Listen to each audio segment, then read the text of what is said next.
मेरे प्रिय दर्शकों नमस्कार। प्रिय दर्शकों, ऋषि ज्योतिष में आपका स्वागत है। सबसे पहले तो मैं आपको बहुत धन्यवाद देना चाहता हूं कि आप मेरे वीडियो बड़ी उत्सुकता से देख रहे हैं। आशा करता हूं आगे भी देखते रहेंगे।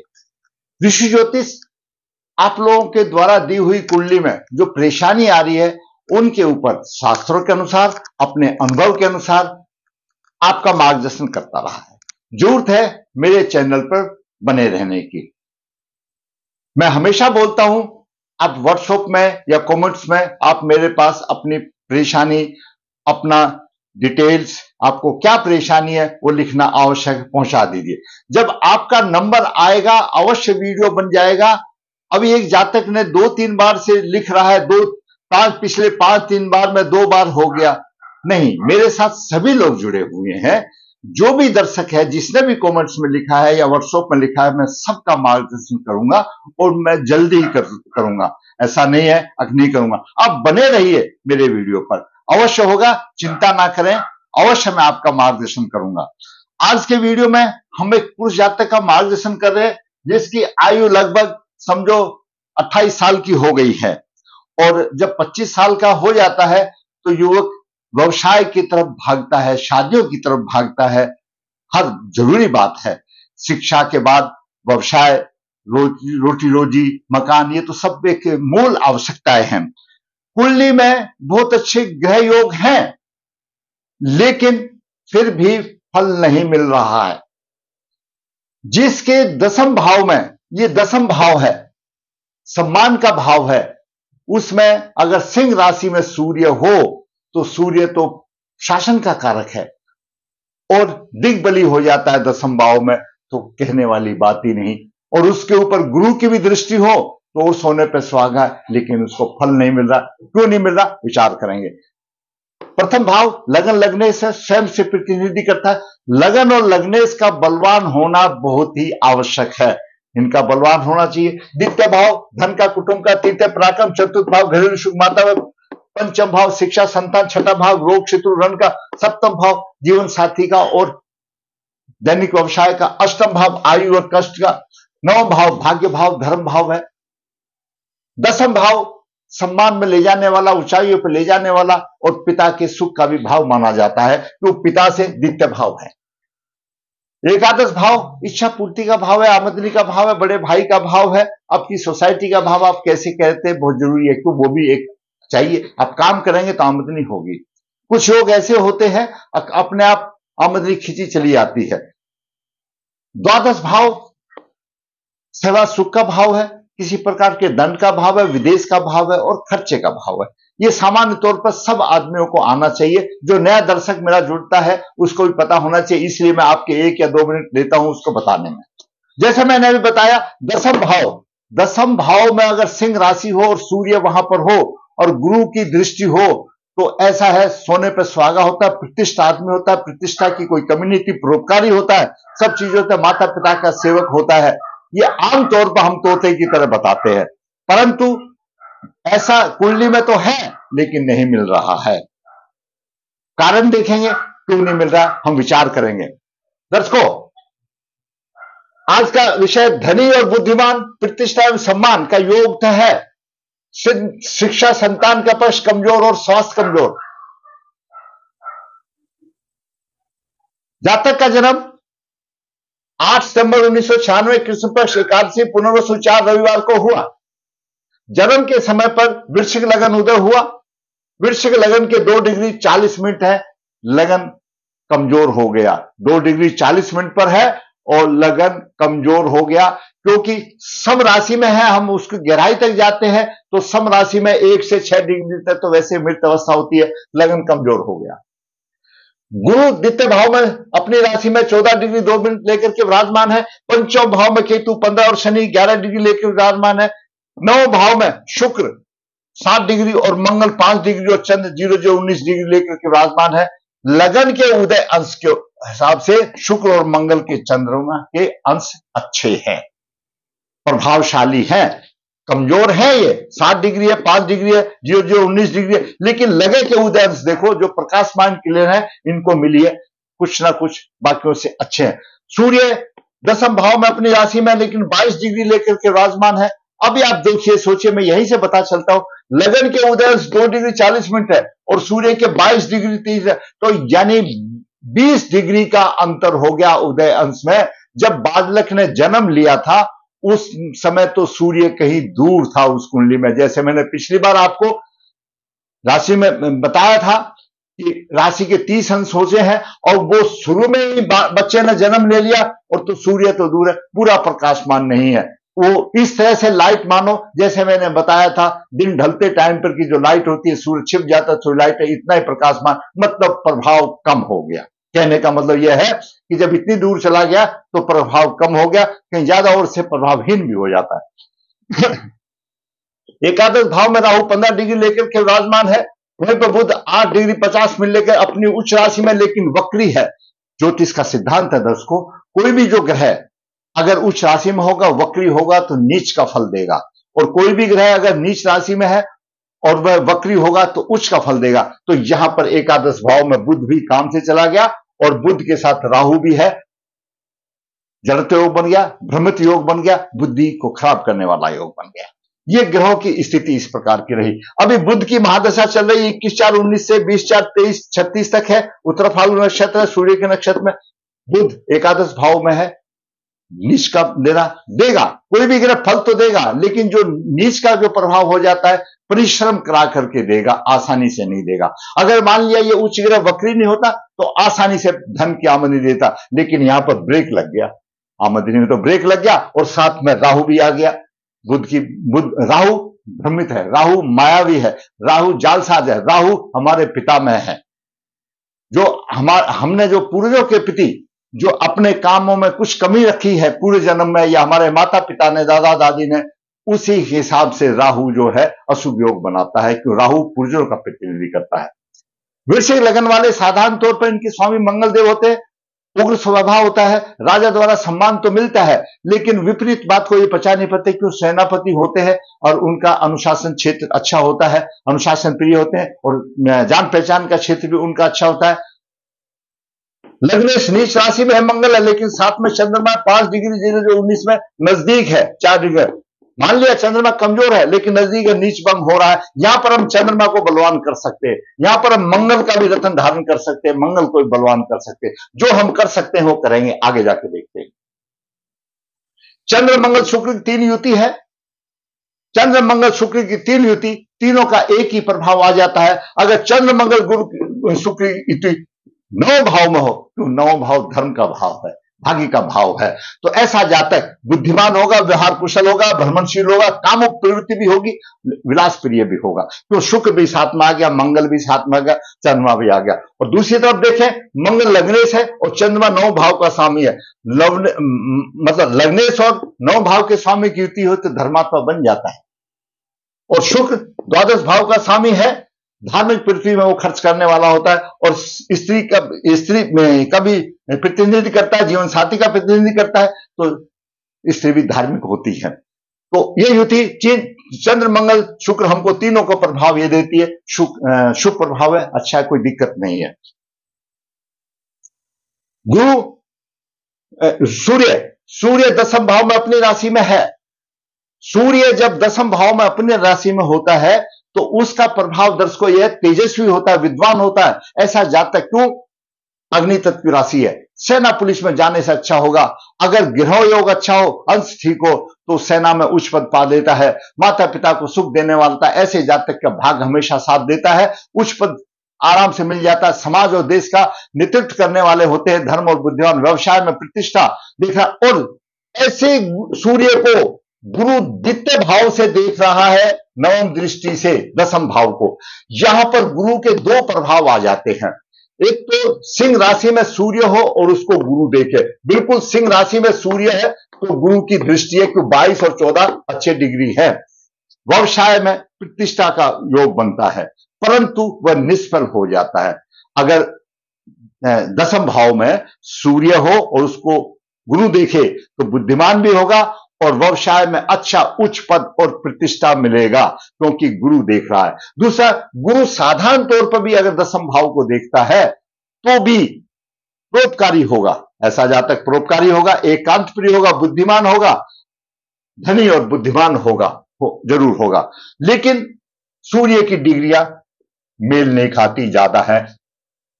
गुरु ठीक है, प्रभाव ही ना 12 डिग्री का है, कुछ ना कुछ प्रभाव देगा। क्यों? लगन के उदय अंश में, गुरु के अंश में 12 डिग्री का अंतर है। मैं हमेशा अपने वीडियो में बताता हूं 12-13 डिग्री तक कुछ तो प्रभाव मिलता है लास्ट तक। उसके बाद जितनी दूरी होती चली जाती है, प्रभाव में न्यूनता आ जाती है। ये तो 20 डिग्री पर दूर हो गया, तो यहां पर उच्च पद ऐसा कुछ मिलने की उम्मीद नहीं रही, बिल्कुल नहीं रही है।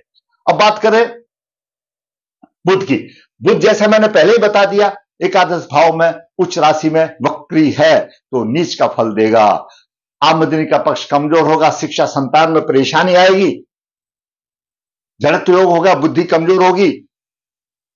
तो ये बुध का प्रभाव आ गया, शुभ नहीं रहा। अब बात करें शनि की। शनि दर्शकों पंचम भाव में है और तीर्थ और चतुर्थ भाव का सामिच है, और शनि पर केतु, राहु की और बुध की दृष्टि है।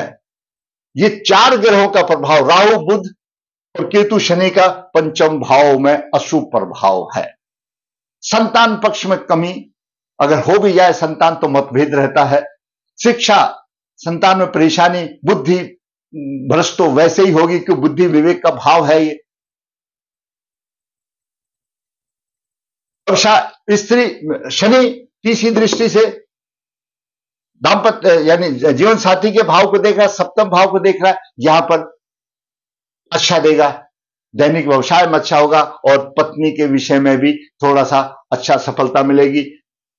सप्तम दृष्टि से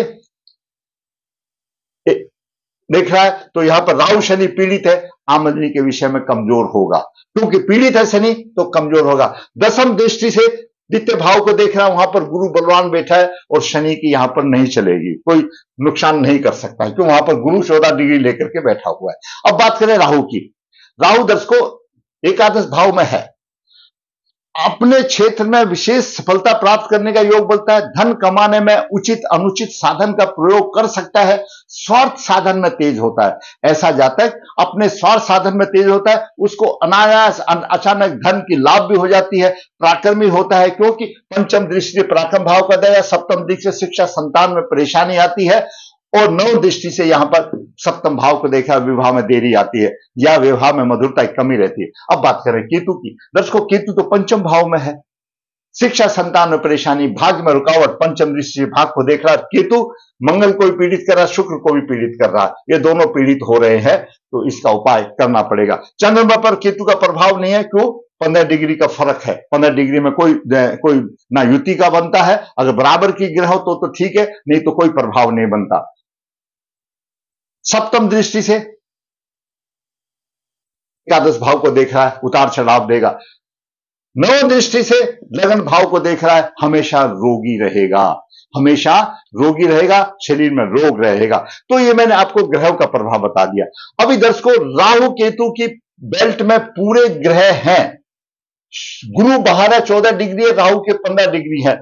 हमारे विद्वानों का मत यह रहता है, अगर एक ग्रह राहु केतु की परिधि से बाहर हो और उसके अंश राहु से कम हो तो संपूर्ण कालसर्प योग माना जाता है। कुछ मेरे साथी इसको आंशिक मानते हैं, आंशिक बोलो प्रभाव वो ही देगा, इसमें कोई दो राय नहीं। मैं इसको संपूर्ण कालसर्प योग मानता हूं कि राहु के 15 डिग्री है, गुरु के 14 डिग्री, 1 डिग्री ज्यादा है, समस्त ग्रह यहां पर है। तो इस प्रकार महापद नामक कालसर्प योग बन रहा है। ऐसा जातक हमेशा रोगी होगा, लाख इलाज करने पर भी कोई ना कोई रोग उभरता रहता है। गुप्त शत्रु परेशान करते हैं, यात्राएं करता है काम धंधे के लिए लेकिन असफल होती है और संघर्ष में होता है, पग पर उसको निराशा मिलती है। कालसर्प योग। अभी दर्शकों चंद्र मंगल की युति मैंने आपको बता दिया। सूर्य पर गुरु की दृष्टि, परोपकारी, एकाग्र, बुद्धिमान, मता, धनी और बुद्धिमान, व्यवसाय में प्रतिष्ठा का योग, परंतु नहीं मिलता। क्यों नहीं मिलता? कि लगन के उदय से 2 डिग्री 40 है, सूर्य के 22 डिग्री है, तो सूर्य का महत्व यहां पर घट गया। मिलेगा तो सही, लेकिन जो उच्च पद वाली बात है वो सब खत्म हो गई, प्रतिष्ठा वाली बातें खत्म हो गई, सिर्फ हैंड टू माउथ ही रह गया। गुरु 14 डिग्री, गुरु देख रहा सप्तम भाव को, परोपकारी तो बनेगा, व्यवहार कुशल भी बनेगा, सब कुछ होगा, लेकिन उच्च पद में परेशानी आ गई, नौकरी में परेशानी आ गई, कालसर्प योग की वजह से और अंशों की वजह से। शिक्षा संतान का पक्ष होगा, स्वास्थ्य कमजोर होगा। अच्छा योग है अगर सिंह राशि में सूर्य और गुरु देख रहा है तो बहुत अच्छा योग है, वो भी दसम भाव में। ऐसे जातक तो अगर सेना पुलिस में रहो तो बहुत अच्छे आईपीएस बड़े जनरल भी बन सकते हैं, लेकिन यहां पर यही है अंश उसके पैर पकड़ के पीछे खींच लेते हैं, एक सिपाही भी बनने में परेशानी आती है। हम सूर्य के अंश को कम नहीं कर सकते हैं दर्शकों, सूर्य के अंश को हम कम नहीं कर सकते हैं और ना ही लगन के अंश को हम बढ़ा सकते हैं। यही तो एक खूबी है कि जब बच्चे ने जन्म लिया है उस टाइम पर उदय अंश है 2 डिग्री 40 मिनट, उसको किसी पंडित जी के हाथ में कितनी भी पूजा कर दो, वो आपके कर्म के फल के आधार पर है जो लिया। इसलिए तो बोला एक ही लगन में पैदा होने वाला बच्चा कलेक्टर भी बनता है और एक ही लगन में पैदा होने वाला चपरासी भी नहीं बनता। क्यों नहीं बनता? अगर यही बच्चा थोड़ी सी देर के बाद में हुआ होता, लगन के उदय अंश इनके बराबर होते तो यही कुंडली प्रभावी बन जाती। मान लिया लगन के उदय अंश 15-20 अंश होते तो ये कुंडली बड़ी प्रभावी बन जाती, मंगल के भी उसी अनुरूप में होते तो 12-13 होते तो मंगल भी बलवान हो जाता, शुक्र भी बलवान हो जाता और ये सूर्य भी फल देने वाला होता, तो इसलिए रुकावट हो गई। और दर्शकों, लगन के उदय अंश का किसी के पास कोई उपाय नहीं है, आपके कर्मों के आधार पर फल लेके आए हैं, आपको उन अशुभ कर्मों का प्रायश्चित करना पड़ेगा। वैसे ही शापित योग है, शनि केतु के राहु के जड़त योग है, शापित योग है, तो आपको उन कर्मों का करना पड़ेगा, सूर्य को जल देना पड़ेगा, सूर्य कृपा का पात्र है। यह एक उपाय नहीं है, आपका दिन सूर्य उदय से जल देने से शुरू होना चाहिए, आपको सब कुछ मिलता चला जाएगा। योग है लेकिन योग कमजोर हो गए इसलिए नहीं हो सकता। वैनाशिक नक्षत्र जातक का पुनर्वसु नक्षत्र है, उससे 22वां नक्षत्र अश्विनी है और अश्विनी के स्वामी केतु है। केतु विनाश करने वाला है और कालसर्प दोष के बारे में भी मैंने आपको बता दिया। यहां पर इस जातक को यह परेशानी आ रही है, व्यवसाय में परेशानी आ रही है क्योंकि अंश ऐसे ही है। ऐसे जातक को भागवृद्धि लाकट अवश्य धारण करना चाहिए, गले में मंगल का, गुरु का और चंद्रमा का भागवृद्धि लाकट अवश्य धारण करना चाहिए। पितृदोष निवारण करना चाहिए, कालसर्प दोष निवारण करिए, भागवृद्धि लाकट धारण करना चाहिए और सूर्य को नियमित उदय होते हुए 1 घंटे के अंदर में उसको जल देना चाहिए, विधिवत जल देना चाहिए। 1 घंटे, मैंने पहले भी कई वीडियो में बताया है कि हर दिन, हर एक दिन का जब सूर्य उदय होता है, मान लिया आज रविवार है तो उस दिन वो सूर्य की होरा होती है, सोमवार को चंद्र की होरा होती है, मंगल को मंगल की होरा होती है, यानी जिस दिन भी सूर्य उदय होता है उदय होने के 1 घंटे तक उसी दिन की होरा होती है और उसी ग्रह को भी जल साथ में लग जाता है। इसलिए सूर्य उदय के 1 घंटे के अंदर में जल देना चाहिए, सूर्य उदय से पहले उठना चाहिए। वो एक अपने आप आपने विश्व छोड़ दिया तो अपने आप में सूर्य देव का सम्मान माना जाता है। बुध नीच राशि में हो गया, कुल देवता के भी दोष कहीं ना कहीं दिक्कत आई है क्योंकि आपने पूर्व जन्म की, आपके परिवार वालों ने कुल देवता का भी अनादर किया है। अपने परिवार की जो आपकी रीति रिवाज है उसके हिसाब से कुल देवता का जो भी मानता है उसको करना चाहिए। बुध बुआ का भी प्रतीक है तो उसके बारे में भी ध्यान रखना चाहिए। हमारे कारक कर्म कैसे होंगे, हर एक ग्रह के कारक कर्म है, जैसे सूर्य पिता का, इनका कारक है, गुरु कारक है, इनके हर एक के जो भी ग्रह पीड़ित हो रहा है उससे संबंधित कारक कर्म। शनि जैसे यहां पीड़ित हो रहा है तो शनि हम किसको, जो हमारे मजदूर भाई लोग हैं, जो हमारे निमन श्रेणी में आते हैं, उनका कारक है, उनसे अच्छा मित्रता का व्यवहार करना चाहिए, शनि का उपाय करना चाहिए, आपको अवश्य फल मिलेगा। दर्शकों, मैंने एक पुरुष जातक जिसकी आयु अभी समझो 28 साल हो गई और परेशानी हो रही है जबकि इतने अच्छे हो गए, बुध की महादशा चल रही है, बुध की इससे पहले शनि की महादशा थी, तो कुछ दशाओं का भी फर्क होता है, लेकिन दशाएं अगर ठीक हो उसमें अंतर दशा भी आती है तो वहां भी हमको लाभ मिल जाता है। जरूरत है हम उनको दोषों को दूर करने की। दर्शकों, मैंने एक होनहार पुरुष की कुंडली का आपके सामने विश्लेषण किया, उसको परेशानी आ रही है, अच्छे योग लेकर के भी उसका राह आसान नहीं हो रही।